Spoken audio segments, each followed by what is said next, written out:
উচ্চ বিদ্যালয়ে পুলিশে আসে না, সকালবেলা নাস্তা না করা, মাঠে ওস্তাদজিদের কমান্ড ফলো না করা, ক্লাসে বিশৃঙ্খলা করা, মাঠে না দৌড়িয়ে হাঁটা, এই ধরনের কোনো কাজই হয়নি। প্রথমে 252 জন, তারপর 58 জন, তারপর 3 জন, তারপর 8 জন, শুধু বের করতেই আসে। পুরো জিনিসটাই সম্পূর্ণ আমাদের জন্য মিথ্যা।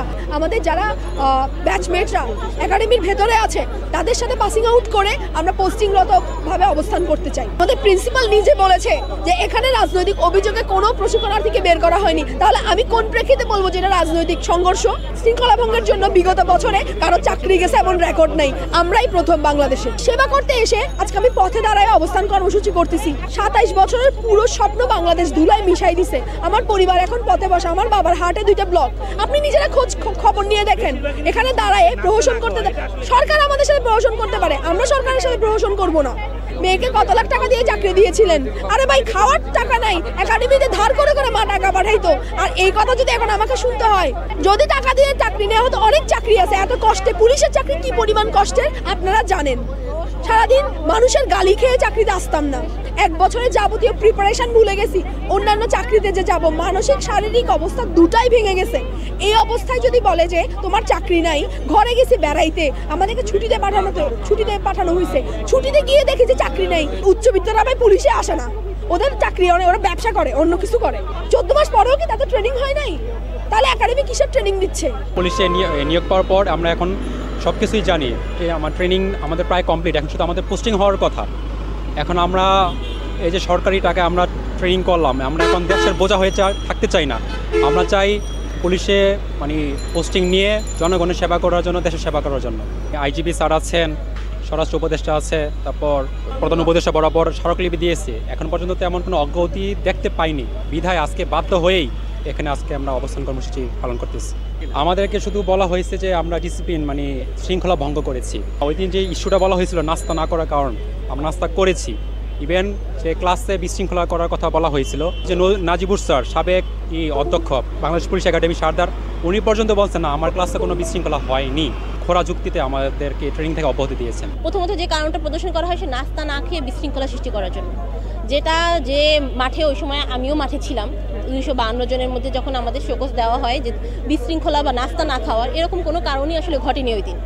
একটা একাডেমি, সেখানে অবশ্যই সুরক্ষিত এবং সিকিউরিটি ব্যবস্থাপন্ন জায়গা, ওখানে সিসি ক্যামেরা ফুটেজ আছে এবং আমি ওই দিন নাস্তা সিসি ক্যামেরা ফুটেজের নিচে বসেই খাচ্ছিলাম। কিন্তু আমাদের একটা মিথ্যা কারণ দেখিয়ে এবং পরিকল্পিতভাবে বাড়ি পাঠিয়ে দিয়ে তারপর আমাদের অব্যাহতি জানানো হয়। আমরা আজকে মৃতর মতন জীবনযাপন করতেছি না, আমরা সামনে আগাতে পারছি, আমাদের অনেকটা ধাপে পিছনে নিয়ে আসা হয়েছে। আমাদের এখন একটাই দাবি যে আমরা পুনর্বহাল চাই। অন্যায়ভাবে কেন আমাদের বের করে দেওয়া হয়েছে, আমাদের কারণ প্রদর্শন করুক যে আমরা কি দোষ করেছিলাম ওই দিন, কেন একটা মিথ্যা অভিযোগ দেখিয়ে আমাদের বার করে দেওয়া হবে। আমি নিজে পলিটিক্সের পর সম্পর্কে পর্যন্ত জানি না, আমি জীবনে কখনো পলিটিক্সের সামনে পর্যন্ত আমি পিছনে রাস্তা দিয়ে চলে গেছি, আমি কখনো। তাহলে আমি কেন? আমাদেরকে যে রিজনটা দেখাইছে আমাদেরকে বের করার জন্য, যে শৃঙ্খলা ভঙ্গ, আসলে আমরা এরকম কোনো শৃঙ্খলা ভঙ্গ করি নাই। আমাদের উপরে যে অভিযোগটা দেওয়া হয়েছে সেটা সম্পূর্ণ মিথ্যা, সম্পূর্ণ ভুল। কারণ যেই তারিখে আমাদেরকে ইস্যু করা হয়েছে আমাদের শোকজ লেটারে, যে আমরা নাস্তা না খেয়ে মাঠে হইচই করেছি, ওই ইস্যুতে মাঠে ওই দিন এরকম কোনো ঘটনাই ঘটে নাই। আমরা প্রত্যেকে নিয়ম মতো আমাদের যে সকালে নাস্তা ছিল সেই নাস্তা গ্রহণ করেছি, সঠিক সময়ে মাঠে পাসিং প্র্যাকটিসে অংশগ্রহণ করেছি এবং সঠিক সময়ে ওস্তাদজির যখন আমাদেরকে ছুটি দিয়েছে তখন আমরা ব্যারাকে অবস্থান করেছি। আমাদের সাথে যারা অর্ধেক ভিতরে যারা আছে, সারদা একাডেমিতে যারা অর্ধেক আছে, তাদের সাথে মিলিত করে আমাদেরকে অতি দ্রুত পোস্টিং দিয়ে তারপরে আমাদেরকে চাকরিতে পুনর্বহাল করতে হবে। আমার ফ্যামিলিতে নিজের বড় কোনো ভাইও নাই যে সে রাজনীতি করবে। আমি কখনোই রাজনীতির কোনো কিছুর সাথে সংশ্লিষ্ট ছিলাম না। আমাদের সাথে অন্যায় করছে, আমাদের সাথে অবিচার করছে, আমাদেরকে বৈষম্যহীন রাষ্ট্রে আমাদের সাথে সবার প্রথম বৈষম্য করা হয়েছে। সারদায় যারা থাকে প্রত্যেকটা পুলিশ বাহিনীর সদস্য তারা জানে যে সেখানে কি পরিমাণ ডিসিপ্লিনের মধ্যে আমরা চলেছি।